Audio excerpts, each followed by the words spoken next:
PT BIP ini berdiri dalam waktu semalam dengan 51% saham AP1, 30% Incon, 19% Wika, dibentuklah Badan Usaha Pelaksana dengan nama PT BIP. 6 bulan pertama kita beroperasi, kita menghasilkan EBITDA positif.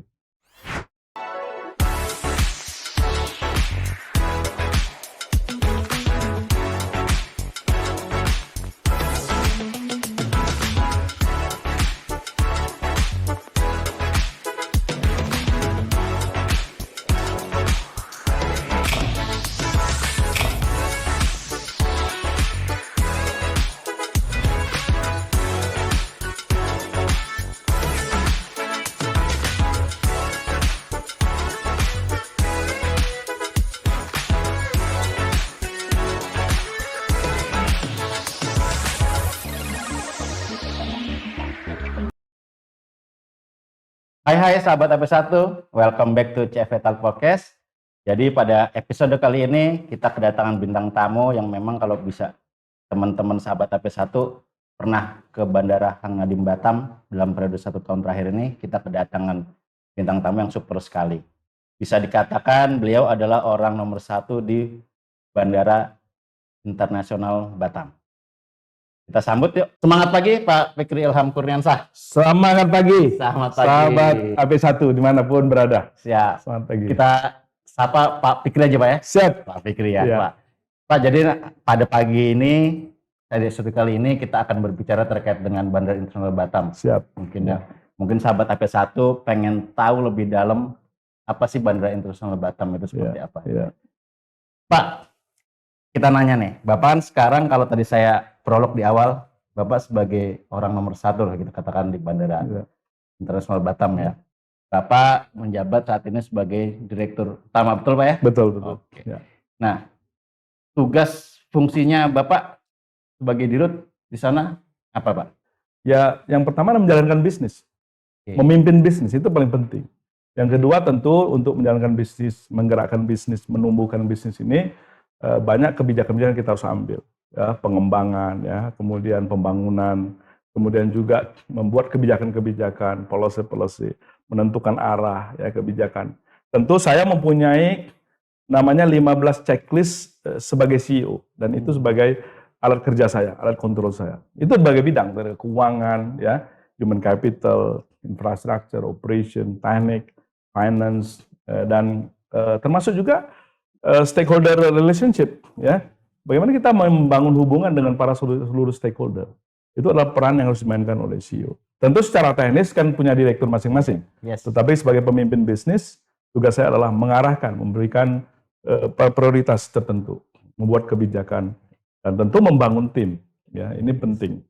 Itu secara umum itu yang harus saya jalankan gitu. Berarti kalau kayak orkestra musik itu dirijen Pak ya? Ya itu, kira-kira begitu. Betul. Nah, tapi pengalaman Bapak yang banyak ini, background-nya apa Pak, pendidikannya Pak? Nah, saya seorang matematika sebenarnya. Nah, ini dulu saya dosen sebelum gabung di Garuda Indonesia. 26 tahun saya, hampir 27 tahun saya bekerja di Garuda Indonesia. Saya pernah di luar negeri, di cabang di China, di Guangzhou, Shanghai, Beijing. Kemudian juga saya pernah di servis, dan terakhir saya di Garuda sebagai Direktur Niaga Garuda Indonesia. Okay. Saya pernah jadi komisaris di Sriwijaya, komisaris di Citylink, dan komisaris utama juga di Aerowisata.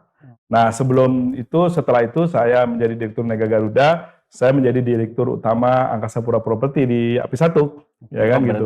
Waktu pandemi ini, perusahaan AP1 Pak ya? Betul, okay. Waktu pandemi. Nah, kemudian setelah itu saya bergabung di Bandara Internasional Batam. Nah, tentu background pendidikan saya selain matematika, saya MBA dari Universitas Gadjah Mada dan juga MBA course di Shanghai. Jadi ini dengan konsep bisnis saya adalah zero business model. Nah, jadi saya menganut konsep MBA saya itu adalah zero business model. Pengembangannya seperti itu. Itu adalah background saya. Pengalaman penempatan selain dalam negeri, luar negeri, jadi juga saya ditempatkan di berbagai posisi ya, di service terutama ya. Di marketing, di human capital. 9 tahun saya di human capital. Kemudian hampir 8 tahun saya di service. Dan lebih dari 8 tahun, 10 tahun saya di sales. Jadi ini adalah pengalaman mix yang saya dapat selama sebelumnya sebagai Direktur BIB ini. Wow banget sahabat AP1. Ya, Kalau kita perjalanan hidup lah. dari background pendidikannya aja udah begitu. Terus udah gitu pengalaman pekerjaannya juga begitu ya. Ya wajar lah. Ya. Wajar Bapak, memang keren lah. Terima kasih. Pak Fikri, terus udah gitu kalau dulu ini kan mungkin saya pribadi maupun sahabat AP1 tahunnya dulu itu kan Batam itu adalah bandara yang dikelola oleh Otorita Batam. Sorry Betul. Pak kalau salah, benar Pak ya? Betul ya? Betul. Dulu dikelola oleh Otorita Batam. Ya. Namun sejak ada muncul Bapak sampaikan, Bapak sekarang Direktur Utama PT Bandara Internasional Batam. Betul. Itu sejak apa Pak? Peralihannya apa masih di Otorita Batam apa memang udah entitas sendiri Pak? Iya. Jadi sahabat AP1 ini penting ya kita pengetahuan tentang PT Bandara Internasional Batam ini. Bahwa AP1 bersama Incon dan Wika itu mengikuti pelelangan KPBU, kerjasama pemerintah badan usaha, yang dilakukan oleh BP Batam dalam rangka pengelolaan Bandara Hang Nadim. Seperti saya sampaikan tadi, Bandara Hang Nadim dikelola oleh Badan Otorita Batam sebelumnya, Betul. yang sudah berubah menjadi Badan Pengelola BP ya. BP Batam. Nah, setelah dilakukan pelelangan proyek KPBU ini, maka ikuti beberapa peserta internasional, termasuk juga perusahaan-perusahaan di domestik maupun internasional. Konsorsium AP1 Incon Wika memenangkan pelelangan ini, ditunjuk sebagai Badan Usaha Pelaksana BUP di dalam proyek KPBU. Jadi dengan 51% saham AP1, 30% Incon, 19% Wika, dibentuklah Badan Usaha Pelaksana dengan nama PT BIB. Dan ini hebatnya, PT BIB ini berdiri dari dalam waktu semalam. Gimana tuh?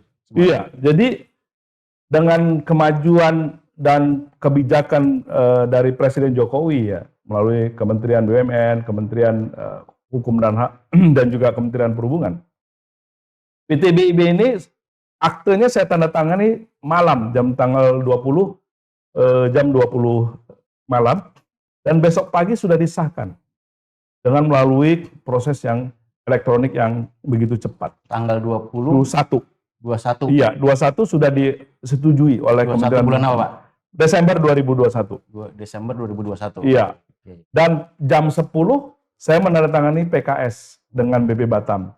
Perjanjian kerjasama tentang KPBU ini antara BP Batam dengan PT BIB. Nah ini artinya PT BIB secara resmi berdiri per tanggal 20 Desember 2021. Dengan seperti tadi sahamnya dipegang oleh AP1 51%, kemudian Wika 19%, dan Incon Airport 30%. Dan pada tanggal 21 Desember ditandatanganilah perjanjian KPBU ini. Dan kapan Bandara Hang Nadim ini resmi dikelola oleh PT BIB adalah tanggal 1 Juli 2022, 6 bulan setelah penandatangan perjanjian yang pertama. Ada masa transisi. Ada masa persiapan. Masa persiapan ya. Untuk penyelesaian persyaratan pendahuluan. Jadi yang kita harus kerjakan dalam waktu 6 bulan. Alhamdulillah 6 bulan itu kita bisa selesaikan, dan tanggal 1 Juli 2022 Bandara Hang Nadim ini resmi dikelola oleh PT BIB, Bandara Internasional Batam, di mana PT BIB ini adalah mayoritas dimiliki oleh AP1 51%, Incon 30%, dan Wika 19%. Itu kira-kira sejarah berdirinya BIB dan proses pengambil alihan antara Bandara Hang Nadim dari BP ke PT BIB. Berarti itu sudah 1 tahun berjalan. 1 tahun berjalan. Berulang tahun kemarin Pak ya? Iya, kemarin ya. Betul. Selamat ulang tahun Pak ya. Terima kasih. Selamat ulang tahun. Ya, selamat ulang tahun. Ya. Pak, terus udah gitu tadi Bapak sampaikan penandatanganan PKS adalah Desember 2021. Betul, betul. Itu proses biddingnya mulai tahun berapa Pak? Ya, itu sejak 2019. Startnya 2019. Iya, 2019, berarti 2020. ada 2 tahun, Pak ya? Iya, 2021 karena juga kena pandemi kan, dari pengunduran-pengunduran. Jadi pada Mei 2021 dinyatakan pengumuman pemenang, sehingga sejak saat itu AP1 konsorsium bekerja untuk menyelesaikan perjanjiannya gitu. Pak, kalau boleh tahu nih Pak, kenapa AP1 pada saat itu memilih Wika dan Incheon Pak sebagai konsorsium ini? Nah, tentu AP1 melihat mempunyai pandangan bagaimana pengelolaan airport di masa datang. Dari single entity to collaborate system, jadi kolaborasi. Nah, dengan menggabungkan Incheon sebagai pelaku internasional yang dia punya satu bandara, tapi mengelola melayani hampir 80 juta penumpang sama dengan AP1 yang punya 16 bandara. Dan Wika sebagai perusahaan konstruksi ya juga terlibat langsung di dalam suatu proyek pembangunan, pengembangan. Ini satu kesatuan kolaborasi antara pelaku Indonesia yang terbaik dan pelaku internasional terbaik serta infrastructure developers. Ini satu kesatuan, makanya bergabunglah ketiga ini gitu ya. Ini kolaborasi, gitu. Tidak harus sendiri kan gitu. Kira-kira gitu. Berarti ini mungkin yang pertama bagi Angkasa Pura I Pak ya? Betul. Ini adalah model KPBU-nya sendiri adalah KPBU pertama di Indonesia, dan bagi AP1 ini adalah model pengembangan bandara pertama ya dengan kerjasama ya strategik gitu. Kira-kira. Terus dalam kegiatan operasionalnya Pak, ya. Tadi kan kita ngomongin kita ada AP1, ya. Terus ada Wika, ada Incheon Pak ya? Ya betul. Nah, pasti ini kan model pertamanya, apalagi Bapak tadi ngomong pertama kali ya AP1 ini. Ini tantangan terberatnya apa Pak? Ini kan baru pertama kali nih. Iya. Berarti yang tadinya mungkin kita ada satu kepala aja Pak. Betul. Berarti kan ada 3 kepala nih Pak kita ya. Betul. Tantangan terbesarnya apa Pak, pengelolaan model begini Pak? Jadi dari awal saya sampaikan bahwa pengelolaan joint venture company dan subsidiary company itu berbeda banget. Kalau anak usaha AP1 itu homogen. Orang-orangnya berasal dari satu kesatuan. Tapi joint venture company menggabungkan 3 perusahaan. Bayangin 3 perusahaan dengan 3 value, 3 objektif, 3 nilai-nilai ya, 3 culture, 3 banyak sekali. Belum lagi SDM-nya juga berasal dari BP Batam yang kita alihkan. Sehingga lebih dari 3, 4, sampai 5. Ada PNS di sana, ada pegawai tetap, ada kontraktor, ada kontrak. Jadi tantangan terbesarnya bagaimana menyatukan, membangun tim sebenarnya. Bayangin, waktu perusahaan ini berdiri, ditunjuklah 1 direktur utama dan 5 direktur. Belum ada pegawai. Tapi kami harus menandatangani perjanjian. Ya, tantangannya. Dalam waktu 24 jam, kurang dari 24 jam, saya harus membaca 360 lembar perjanjian. Nah, itu tantangan gitu. Tapi saya melihat tim konsorsium yang disediakan AP1 adalah orang-orang profesional. Yes. Ya kan? Sehingga patutlah saya berpercaya bahwa apa yang sudah disiapkan itu memang sudah memenuhi kaidah-kaidah GCG, kemudian hal-hal yang pasti menguntungkan daripada konsorsium kan itu. Jadi kembali ke pertanyaan tadi, tantangan terbesarnya adalah building the team, ya kan? Karena gap of culture, gap of value, gap of objective, ya gitu. Jadi di dalam joint venture company memang hal yang harus dilakukan itu adalah perubahan budaya, ya kan? Untuk SDM sendiri, bayangkan perusahaan ini kita menerima 420 pegawai dari ex BP Batam. Pengalihan berarti. Pengalihan. Dialihkan. Iya. Oke. Dengan 260 pegawai negeri, ada 198 pegawai kontrak, selisihnya adalah pegawai tetap. Dengan begitu banyak orang di dalamnya itu, maka kita harus mencari cara. Kami mentransformasi mereka dari penguasa, karena dulu otoritas dan penguasa, bandara ini sebagai penguasa, ya kan?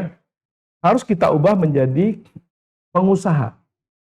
Dan selanjutnya kita ubah menjadi pelayan. Jadi kalau saya pakai jas setiap hari, bukan karena saya, enggak, karena saya pelayan. Untuk saya bisa melayani terbaik, memberi contoh pelayan terbaik, dia harus berpenampilan untuk siap melayani masyarakat. Itu filosofinya sebenarnya gitu. Kalau kita lihat di hotel, pasti GM-nya pasti pakai pakaian yang prefer, karena dia harus melayani customer. Nah, perubahan ini yang paling penting. Kita mengubah attitude-nya, mengubah sampai seragamnya kita ubah juga. Nah, ini adalah tantangan terberatnya di dalam joint venture company.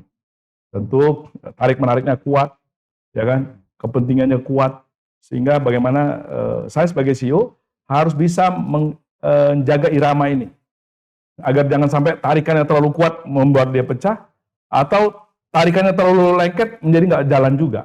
Kita tetap butuh dinamika itu. Diversifikasi itu kita terlihat, ya, bagaimana organisasi bisa lebih kuat, karena kan GV ini dengan begitu banyak background harusnya punya kemampuan yang lebih dibandingkan single entity. Kan knowledge, experience-nya kan banyak. Gitu. Kira-kira gitu. Yes. Nah, tadi Bapak sampaikan dengan adanya Bapak sebagai CEO ya, direktur utamanya. Terus di bawahnya mungkin direkturnya ada dari... Ada 5, ada Wika, ada John, ya, ada P1. Oke, berarti di bawahnya Bapak itu ada direktur teknik, ya, terus operation, ya, direktur SDM, mungkin keuangan, komersial, marketing, ya, betul. Berarti udah running well ya, Pak? Sudah running well, alhamdulillah. Ya. Berkat korseknya juga kuat kan, gitu kan. Ada kuncinya juga. Ada kuncinya kan gitu. Nah, berarti dalam seharian rapat-rapat use English. Iya, jadi komunikasi kita di tingkat BOD itu bahasa Inggris. Di rapat-rapat resmi menggunakan bahasa Inggris. Itu adalah standar, ya. Tidak dalam bahasa Indonesia gitu ya, dalam rapat-rapat kita. Sehingga tidak menimbulkan salah tafsir di dalam pengertian di dalam rapat. Karena mungkin mereka tidak ngerti bahasa Indonesia gitu ya. Jadi kita lebih baik menggunakan bahasa Inggris gitu. Dan itu juga mengubah culture sebenarnya.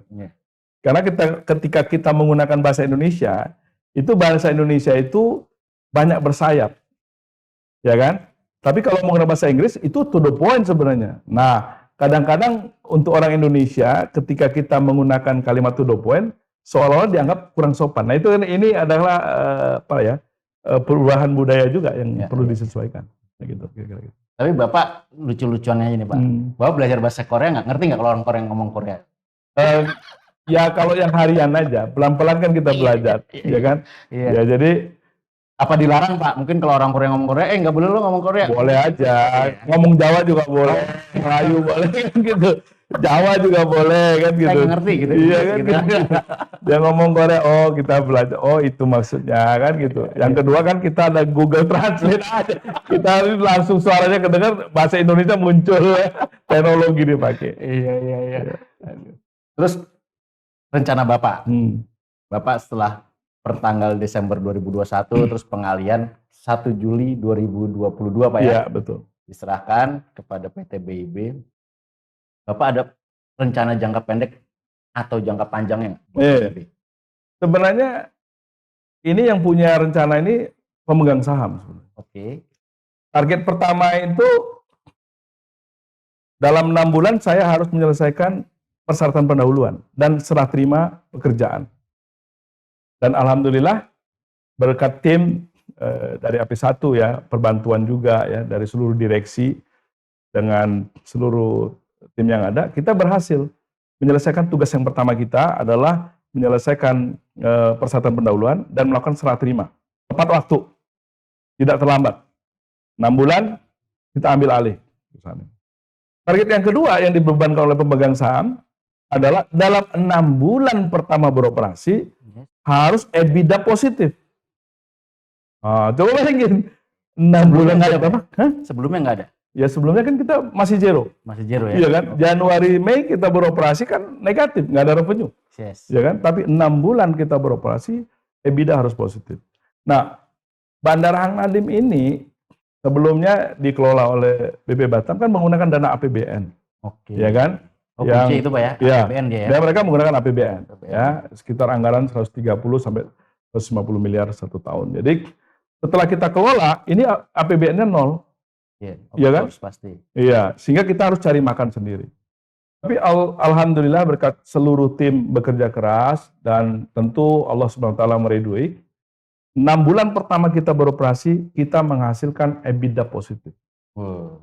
Ya, ini bukan dia, tapi seluruh tim gitu. Dan tentu Tuhan meridhoi.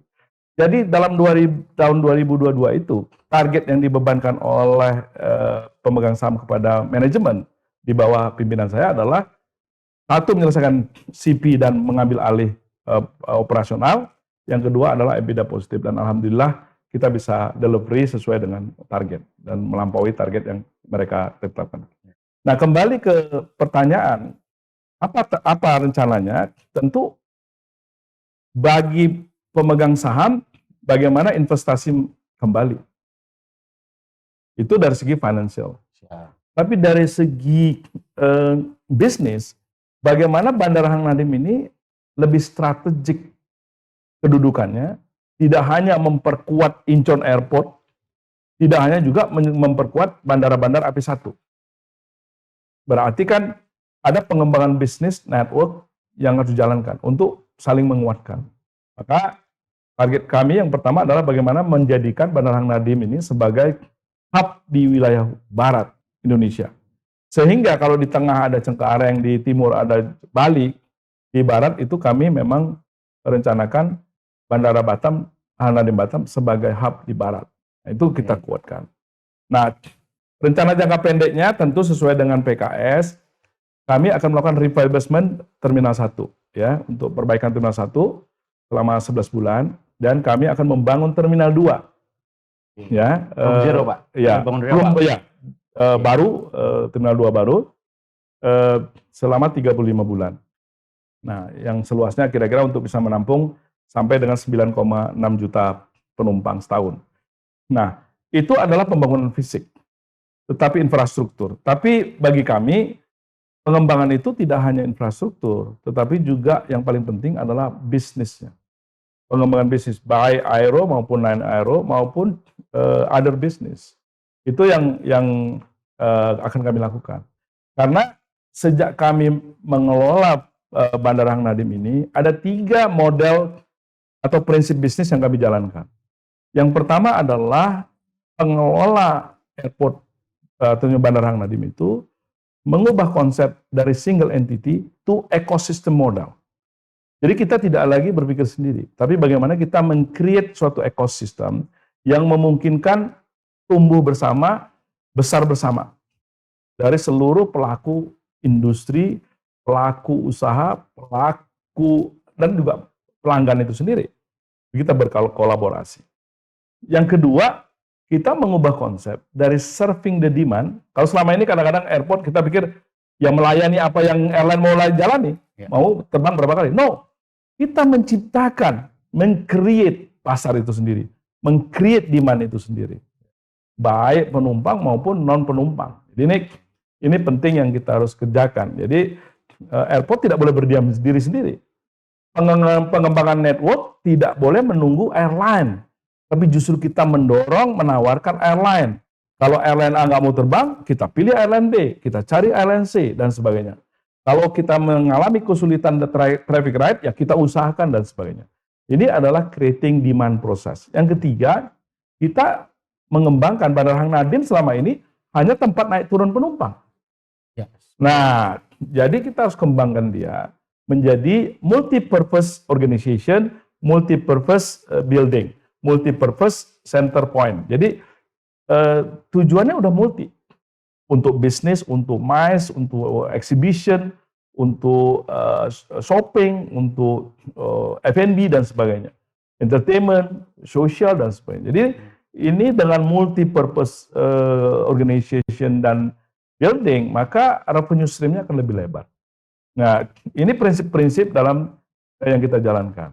Nah, kembali ke pertanyaan apa rencananya tadi, rencana dari bidang keuangan, kalau 6 bulan pertama EBITDA positif, tahun pertama ini harus sudah untung. Nah, harus sudah net profit. Dan terbukti, Pak. Kemarin ulang tahun pertama? Alhamdulillah. Oke. Ya kan, sampai berkat direksi teman-teman semuanya. Sip, mantap. 6 bulan pertama kita sudah membuka net profit, ya, dengan EBITDA positif 42,5% dan profit margin kita 23%.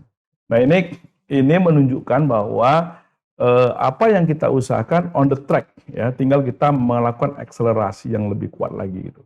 Jadi kalau kita bicara pengembangan jangka pendek, baik infrastruktur yang saya sampaikan, namun juga pengembangan network yang jauh lebih penting. Itu yang terus akan kita kembangkan. Kira-kira gitu.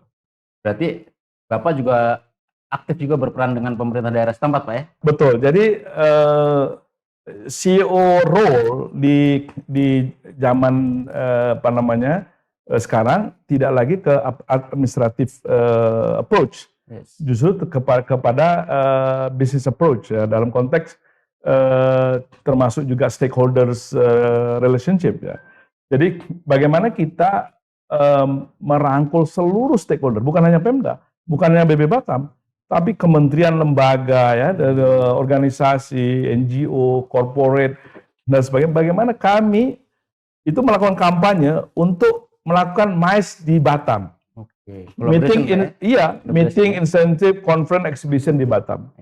Dan kalau kita lihat jumlah penumpang Batam, Hang Nadiem, dibandingkan tahun 2019, itu sudah melampaui 6 bulan pertama ini, dibanding 2019. Dan mayoritas isinya adalah MICE. Ya, jadi banyak kementerian lembaga yang sudah melakukan meeting di Batam. Itu bagian daripada creating demand. Kita mengencourage kementerian lembaga, korporasi, sekolah, Pemda, DPRD, DPR untuk benchmark, rapat, apapun berkegiatan di Batam. Dan ini memberikan impact bagi bandara itu sendiri. Jadi ini adalah strategi bagaimana kita berkolaborasi dengan seluruh stakeholder. Untuk saat ini Pak, Ya. Terminal 1, nanti kan Bapak next Terminal 2 ya, Terminal 2, Pak betul. ya.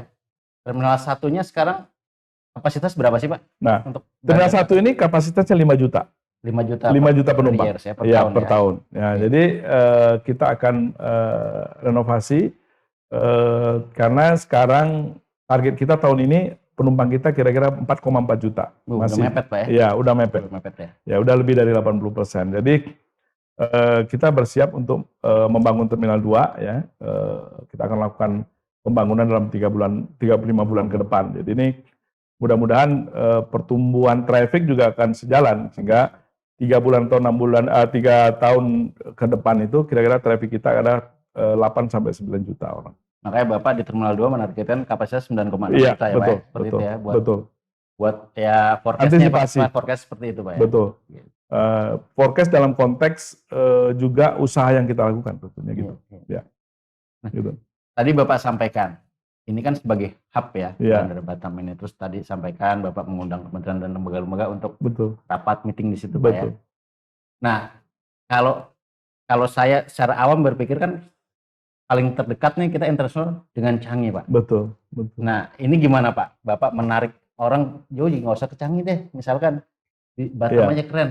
Gimana Pak? Ya, ini menarik ya. Saya kira Bandara Hang Nadiem ini menarik berbagai pihak, termasuk juga Singapura, termasuk juga Changi. Ya, nyatanya salah seorang menteri di Singapura datang mengunjungi Bandara Hang Nadiem, ketemu saya untuk menanyakan perkembangan dan arah pembangunan daripada Bandara Hang Nadiem. Saya sampaikan bahwa Bandara Hang Nadiem tidak akan berkompetisi dengan Singapura, tidak. Oke. Tetapi di zaman sekarang kita membangun kolaborasi, kan begitu. Saya sampaikan kalau pada Changi sudah begitu majunya, sepatut-patutnya lah Bandara Hang Nadiem juga sama majunya dengan Singapura, tanpa perlu kompetisi, karena kan pasarnya juga berbeda. Tapi yang menarik bahwa tren terbaru banyak sekali sekarang pelancong yang ke Singapura melalui Batam, ya kan? Oke. Melalui Batam ini menarik. Kenapa? Hotel di Batam lebih murah, transportasinya dalam 40 menit sudah sampai. Jadi banyak juga yang smart travel yang tinggal di Batam tapi berkegiatan di Singapura. Nah, Pagi berangkat dia ke sana, malam kembali lagi tidur di situ. Ya gitu. Jadi ini model yang baru kita kembangkan. Yang kedua banyak juga yang melakukan dual visit, dual city kan gitu ya. Jadi selain ke Batam juga ke Singapura. Jadi keuntungan ini menjadikan bahwa penumpang yang menuju Singapura pun menjadikan Batam juga destinasi. Yes. Bintan Batam Singapura gitu kan. Ya. Baik dari domestik maupun internasional. Nah, itulah sinergi yang ingin kita bangun sebenarnya. Sehingga ke depan kerjasama dengan Changi Airport juga sekarang sudah terjadi. Apabila terjadi penutupan Bandara Changi, maka diversion itu bisa dilakukan ke Batam. Dan itu revenue bagi Batam kan gitu, bagi Hang Nadiem. Nah, kolaborasi inilah yang harus terus kita kembangkan. Tanpa harus kita berpikir untuk saling mematikan. Kita tumbuh bersama-sama. Nah, ini pandangan kami terhadap keberadaan Changi dan Bandara Hang Nadiem. Tapi dengan kemajuan Singapura kita bisa belajar. Ya, kami beberapa kali mengunjungi Bandara Singapura, Changi untuk belajar bagaimana desainnya, bagaimana sistemnya, bagaimana environment-nya dan sebagainya. Jadi kenapa kita harus malu belajar untuk mengejar yang lebih baik gitu. Jadi era sekarang tidak lagi dalam competition, tapi lebih kepada collaboration. Itu saya kira itu penting. Kita nanti akan kolaborasi ya dengan Singapura, Batam, Bintan, Pak. Bintan, Ya, betul, seperti betul. itu ya. Nah, terus udah gitu, kalau mau ngomongin kita kolaborasi, Pak ya, berarti si Bandara Hang Nadiem Batam ya, itu salah satu divertnya Changi, Pak ya? Iya, sekarang sudah terjadi. Oh, berarti kalau ada sesuatu emergency di Changi, larinya ke Batam. Berarti teman-teman operasional juga ready ya, harus ready, standby, 24 jam. Makanya Bandara Hang Nadiem dikelola 24 jam. Kelasnya ARRF-nya mungkin levelnya tinggi juga, Pak. Betul. Karena jadi, untuk menampung juga dari sana ya. Betul. Itu jadi standarnya kelas 9 itu, Pak. Kelas 9 ya, paling tinggi. Sehingga peralatan SDM memang harus memenuhi standar 9 gitu. Nah, yang kita layani bukan cuma domestik dan internasional tadi. Nah, ke depan kita kan ada MRO juga di sana. MRO ya, Maintenance Repair Organization ya oleh BAT. Tentu banyak sekali perusahaan-perusahaan atau penerbangan yang akan melakukan perawatan di sana. Dan ini kan dikembangkan terus sampai ke 50 hektar lebih. Jadi hanggarnya hampir mungkin lebih dari 12 hanggar di sana. Kapasitasnya meningkat. Jadi ini adalah bagian daripada ekosistem tadi. Ya kan, selain cargo village, MRO, sekarang dibangun kawasan industri di sekitarnya, sehingga kolaborasi antar Indonesia dengan negara tetangga ini menjadi penting sih gitu. Berarti dalam sisi Bandara Internasional Batam ini landbanknya aman, Pak ya? Sebenarnya untuk pengembangan masih luas ya? Masih aman. Gitu. Masih luas. Ya? Ada 1.400 hektar di sekitarnya. Di sekitar bandara itu untuk pengembangan bisnis itu. Nah, sekarang di terminal. Ya. Sekarang kan masih ada terminal 1 ya? Iya, betul. Menuju terminal 2. Terminal 1 terus tadi Bapak sampaikan di awal cerita juga ke sahabat SAP 1 bahwa Bapak melakukan revitalisasi perbaikan ya? Ya, betul. Nah, ini dalam rangka untuk meningkatkan consumer experience berarti betul, ya? Betul. Nah, itu apa aja, Pak? Perbaikan apa aja, Pak? Iya, nah ini yang menarik ya. Bandara Hang Nadiem ini udah berumur lebih dari 30 tahun. Ya kan? Tapi kondisinya memang secara fisik cukup kuat. Ya kan? Karena itu waktu itu dibangun oleh Korea juga ya. Karena awalnya oleh Hyundai kalau nggak salah. Nah, apa yang harus kita perbaiki? Yang pertama adalah sebelum kita kelola, antrian terjadi pada saat penumpang masuk ke bandara. Berarti di SCP, Pak ya? SCP 1. Ada SCP 1. Jadi pemeriksaan bagasi, pemeriksaan tiket, pemeriksaan ID, pemeriksaan bea cukai, numplek-blek di pintu masuk bandara. Dan orang Indonesia itu belum nyaman kalau belum menghadapi check-in counter. Nah, pengalaman sebelum kita kelola, waktu Lebaran tahun 2022, itu belum kita kelola, terjadi stuck. Karena SCP-1 terbatas, penumpang membludak. Nah, terjadi kericuan. Nah, sehingga kita melakukan rekayasa sesuai dengan peraturan perundangan yang berlaku, keamanan keselamatan penerbangan. SCP-1 check-in counter itu kita jadikan perubahan. Pemeriksaannya kita lakukan setelah check-in. Untuk bagasi-bagasi tercatat. Nah, untuk bagasi kabin kita lakukan di SCP-2. Nah, dengan perubahan ini, maka untuk masuk ke bandara tidak perlu lagi dilakukan pemeriksaan awal. Kenapa? Nanti pemeriksaannya setelah check-in. Sehingga dengan ini terjadi flow-nya lebih mudah, lebih lancar. Yang kedua, kami juga menyatukan, tadinya SCP-2 ada dua lokasi. Orang bingung, yang mana ini ya, ke kiri, mana yang lebih gampang? Dengan satu, letaknya di tengah, memudahkan orang. Yang ketiga, kami melakukan renovasi minor, mengubah tampilan bandara itu lebih rapi, lebih bersih, lebih bagus ya.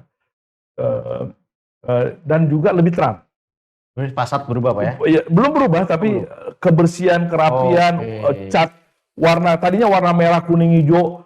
Nah, Oke. kita ubah menjadi satu color, ya kan? Nah, Lebih jadi elegan Pak ya? iya kan seperti bandara api satu lah yang elegan-elegan gitu kan. Itu kita lakukan. Jadi ini kita mendapat arahan dari Pak Faik Fahmi, ya kan, dari Pak Dendi, dari Pak apa ya, Lukman, ya kan, Pak Isra, Pak Yudi Darun juga dan sebagainya. Umaya juga berikan masukan apa yang harus, dan VP-VP di AP1 juga memberi masukan. Bagaimana kita memperbaiki customer experience. Dan juga kita bagaimana menjaga bandara ini dingin, lebih dingin, ya. Kuncinya itu Kuncinya ya? itu lebih dingin, lebih bersih dulu, lebih rapi. Itu yang pertama. Yang ketiga tentu safety security kita tingkatkan. Ya, 1C itu Nah, Pak ya? ya itu kira-kira semua aspek itu yang kita lakukan. Nah, yang paling menarik tentu masuknya apa namanya taksi online. Oke. Bayangkan Pak, perseteruan antara taksi konvensional dan taksi online di Batam ini udah puluhan tahun Pak. Dan gesekannya keras. Itu masih zaman BP Batam udah gesekan Pak? Iya, jauh sebelum itu Pak. Sampai kita kelola, setahun kita kelola itu gesekan hampir setiap hari. Ya, saling serang, saling ini. Dan alhamdulillah setelah 1 tahun, tanggal 8 Juli 2023 kemarin, kita berhasil memasukkan apa namanya online taksi ke Bandara Hang Nadiem. Dan itu bisa diterima dengan baik oleh konvensional taksi. Dan merupakan kolaborasi jadinya. Yes. Sehingga ini adalah model bisnis baru. Nah, jadi dengan adanya keberadaan online taksi, ada penambahan bus damri, destinasinya, jam operasinya, ya, ground transportasinya mulai terurai, kan gitu. Demikian juga tadi pelayanan publiknya, informasinya kepada penumpang, dan satu hal lagi sebenarnya yang kita benahi, masalah drop off dan pick up passengers. Yang selama ini terjadi kemacetan di depan Bandara Hang Nadiem, tapi sekarang begitu, alhamdulillah bisa lancar berkat teman-teman operasi kita. Ada Pak Jati di situ yang pengalaman puluhan tahun di AP1 bisa membuat dia lebih rapi. Gitu. Nah, di lain pihak kebersihan ini dan ketertiban. Ini kami benar-benar jaga. Dan alhamdulillah kemarin kita mendapat pujian dari Pak Menteri Luhut Binsar Panjaitan dalam kunjungan, sampaikan Pak Fikri bahwa ini bandara memang tua, tapi saya salut katanya, karena bersih, apronnya bersih, tertib. Itu GSA tertata rapi Pak. Kalau ada yang keluar dari garisnya saya derek gitu Pak. Oh, gitu. Mantap. Iya, jadi benar-benar semua orang jadi tertib. Yes. Iya kan, penempatan barang dan sebagainya. Nah, itu kira-kira customer experience. Nah, hasilnya bagaimana? Setelah kita gabung dengan ACI, kuliah pertama kita mendapat skor 3,98. Masih jauh dari Asia Pasifik atau dari AP1, tapi dibandingkan sebelumnya udah dari kemajuan. Dan yang mensurvei adalah udah internasional. Yes, Q2 sudah meningkat menjadi 4,18. Jadi ada lompatan dalam 3 bulan. Dan harapan kami, target kami setidak-tidaknya dalam 2 tahun sudah mencapai 4,6. Apalagi di terminal 1, nanti terminal 2 itu pasti akan meningkat. Nah, kira-kira itu untuk customer experience. Di samping itu juga kami mengubah ya, signage yang tadinya pakai banner-banner menjadi electronic base. Nah, informasi juga kita menggunakan elektronik. Kita juga mendorong airline untuk melakukan online check-in. Jadi antrian menjadi berkurang. Gitu. Itu salah satu teknologi. Inovasinya. Kita mendorong untuk untuk go teknologi lah ya kan. Itu bagian daripada pengembangan atau customer experience kita. Iya, gitu. Iya, biasanya mungkin kalau yang kita tahu mungkin konvensional kalau orang mau jemput kan Pak ya. Iya. Pakai itu ya Pak ya. Iya, betul. Sekarang udah Bapak. Betul. Itu berarti pasang TV Pak biasanya. Pasang TV, kita pasang TV. Jadi orang udah tahu gitu. Kira-kira gitu. Iya. Terus untuk komplainnya Pak? Udah berkurang banyak berarti ya dari pengguna Pak ya. Jadi komplain pertama dulu awal-awal soal antrian masuk ke bandara. Itu totally hilang. Komplain kedua, kotor, WC-nya lah, apanya lah, itu juga drop. Karena kita benar-benar kita jaga kebersihan. Komplain ketiga mengenai taksi online. Ini yang lama kan, hampir setahun komplain hampir tiap hari di sosial media kan, mengenai taksi harus berjalan kaki dan sebagainya. Alhamdulillah itu bisa kita selesaikan. Nah, komplain yang selanjutnya mengenai masih adanya oknum calo, ya kan, orang beli tiket, dan kita juga selesaikan, kita bereskan, ya kan, bekerja sama dengan polisian dan sebagainya kita selesaikan. Jadi komplain-komplain terjadi delay penanganan oleh airline juga kita koordinasikan dengan airline. Tolong layani dengan baik, gitu loh. Jangan sampai kalau terjadi delay mereka keleleran, harus diselesaikan dengan baik. Ada kan peraturan menterinya, selesaikan sesuai dengan peraturan menteri. Jadi tadi dengan ekosistem kita bersama-sama, semua stakeholder untuk menjaga on time, menjaga layanan, menjaga keselamatan, keamanan, semua stakeholder ada di situ. Itu yang kita lakukan. Gitu. Berarti slot time pesawatnya juga masih banyak Pak ya? Masih, alhamdulillah masih ada. Longgar ya? Masih longgar. Berarti mungkin masih banyak lagi harusnya passenger yang bisa datang ke Bandara Internasional Batam Pak ya? Iya, makanya kalau sekarang rata-rata kita penumpang baru 12.000 harian, kalau peak season kita 16.000, dengan kita bisa melayani 18 penumpang per jam, itu kan berarti kita bisa mendapat 2.000 per jam, kita bisa 20.000 penumpang itu dalam satu hari gitu, 20 sampai 30.000 gitu. Itu masih bisa kita layani sebenarnya gitu. Kalau Bapak cerita tadi ya, orang dirut kayaknya sibuk banget tuh Pak, sibuk banget tuh. Terus kalau bagi keluarganya gimana Pak? Yang pertama sebenarnya di dunia sekarang ini kepentingan perusahaan dan kepentingan keluarga itu udah blending sebenarnya, udah satu kesatuan. Dan bahkan aktivitasnya pun kadang-kadang udah menyatu. Rempet-rempet ya. Rempet lah kan. Kadang-kadang acara bapak-bapak ada ibunya juga, kan gitu kan, kebersamaannya nggak harus di rumah terus kan. Jadi kan ada acara acara silaturahmi antar karyawan kan, keluarga juga bisa ikut, dan itu hal-hal yang saya sih sudah tidak terpisahkan ya, satu kesatuan. Yang kedua sebenarnya keluarga terbesar kita dan terlama kita adalah kantor itu sebenarnya. Iya, benar. Jadi keluarga kecil kita itu adalah bagian daripada keluarga besar itu sebenarnya. Jadi keseimbangan itu udah pasti terjadi, gitu kan gitu. Jadi dengan kita memahami peranan itu, maka sebenarnya kita tidak dikotomi lagi bagaimana life balance itu sebenarnya. Karena sekarang kan work from everywhere. Yes. Tapi bukan berarti kita kalau lagi makan sama istri dengan nyaman terus ada WA kita nggak bisa jawab kan. Itu bagian kesantaian aja gitu kan. Sorry ya, gua jawab WA gua dulu kan. Gitu. Atau kita tadi ada kegiatan kantor yang keluarga bisa diajak kan gitu. Gitu loh. Itu kedekatannya tetap terjaga. Nah, kira-kira gitu, Pak. Komunikasi sama anak juga lancar, Pak. Lancar, alhamdulillah. Kan sekarang dengan WA, dengan apa kan, begini gitu. Dan kita punya tradisi kalau keluarga itu seminggu sekali itu sarapan bareng. Jadi kita usahakan sarapan bareng. Tapi karena saya di Batam, sarapannya virtual. Kan gitu. Video call. Gue sarapan kan gitu.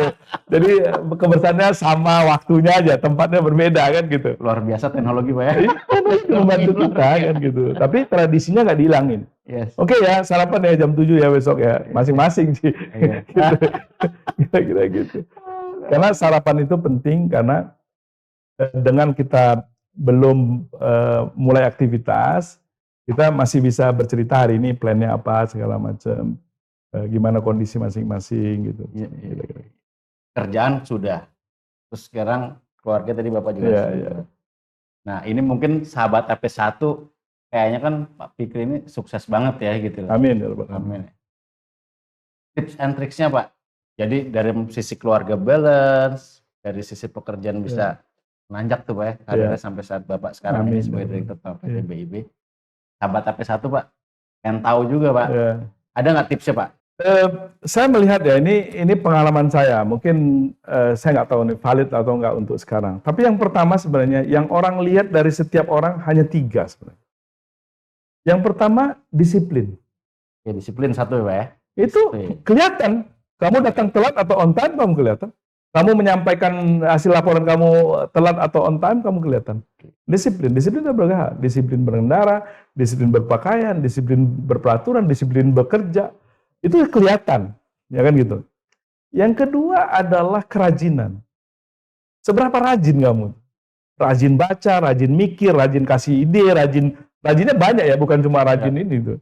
Tapi rajin itu maksudnya berulang kali dengan kesadaran penuh dan tanpa paksaan gitu loh kan. Kreatif mungkin juga Pak. Iya, tentu isinya kreatif kan. Isinya kreatif, idenya dan sebagainya banyak. Tapi ya itu yang orang lihat gitu loh. Oh dia rajin banget tuh ngasih ide.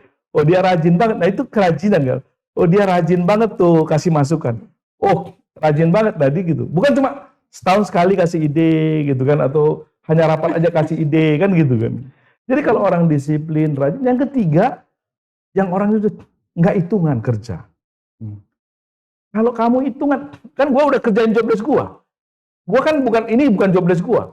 Ngapain gua kerja banyak-banyak? Nggak dibayar lembur juga. Resep saya hanya 3 ini sebenarnya. Saya nggak pernah hitungan kerja. Dari saya masuk sampai sekarang nggak pernah diminta bayar lembur. Itu benar-benar. Waktu saya masih jadi junior, saya lembur nggak mau saya dibayar lembur. Gitu. Jadi, karena apa? Karena saya ingin belajar lebih banyak. Nah, dengan 3 yang kelihatan itu, perbanyak baca. Ya kan? Dengan memperbanyak baca, untuk kamu menjadi mastery di satu titik. Jadi setiap orang harus mastery di satu titik. Itu penting tuh. Kamu tuh ahlinya apa sih? Oh dia ahli teknik, harus benar-benar ahli menjadi narasumber. Oh dia ahli HR, HC, dia harus benar-benar ahli dan master. Baru di situ dikembangin, gitu loh. Di enlarge, di enrich pengetahuannya. Tidak harus mastery di bidang lain, tapi harus tahu. Dan melalui apa? Bertanya, bergaul, ya kan? Lalu pengalaman saya suka baca. Semua buku saya baca. Keuangan, operasi, teknik, semua baca. Teknologi saya baca. Tapi mastery saya di layanan. Kekuatan saya melayani. Ya itulah mastery saya. Gitu loh. Dari layanan adalah saya master. Dari teori, praktek, sampai ke aplikasinya gitu loh. Dan bagaimana kita mengimplementasinya. Apalagi sekarang juga bacaan nggak harus buku fisik ya. Nggak ada. Bisa udah dari e-book ya. Udah banyak. Udah ada ya. Jadi sangat sederhana. Informasi begitu banyak. Jadi tips saya kepada teman-teman ya paling sederhana ya ke sahabat AP1. Kalau sekarang yang paling penting jangan mager deh. Ayo bangkit. Ya kan? Semangat. Kerjain apa aja. Nggak usah hitungan. Nanti hasilnya Anda akan dapat. Gitu.